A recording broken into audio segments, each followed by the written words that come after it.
But you know what? The more no's you get, the more yeses you'll get. That's exactly correct. You know what I mean by that, don't you? Yeah.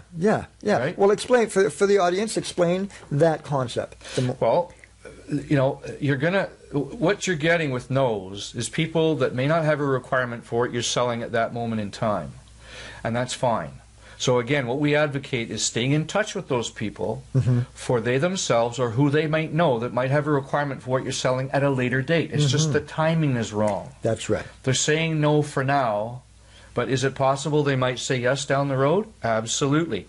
Case in point, I had a client that was a body shop in the Valley, and he wasn't ready to do a program with me. He liked what we were offering. He just wasn't ready. So I said, hey, no problem. I'll stay in touch with you by phone or email once a month just to see how you're coming along and offer assistance if I can and position myself for when you are ready.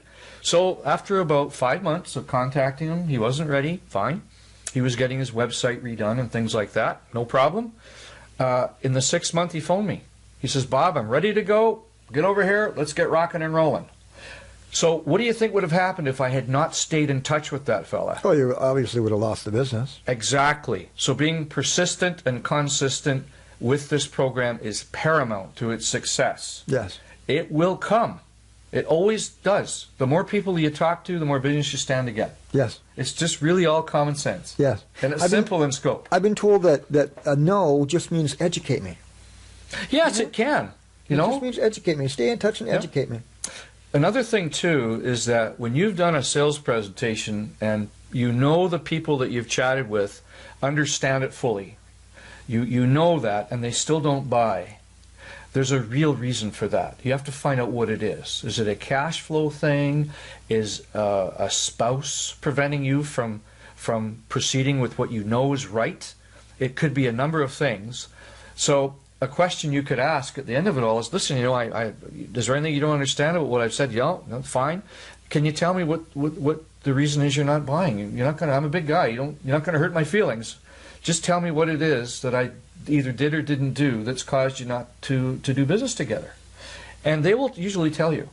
And oftentimes it's nothing you've done. It's their predicament that's prevented them from starting when you would have liked them to start. So is it possible because you gave them that space they'll start later? You bet. Yeah.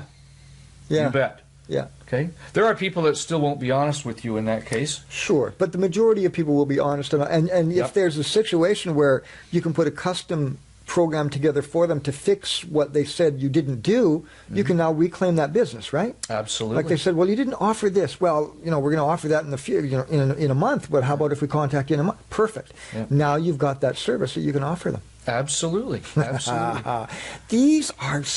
This is such importance for today's society to know about your service, because it's just it creates success. Let's not kid ourselves. It creates success for the business owner. Oh, it does, absolutely. The more business you get, the more new business you get, the more successful you are, and the less pressure there is for obvious reasons.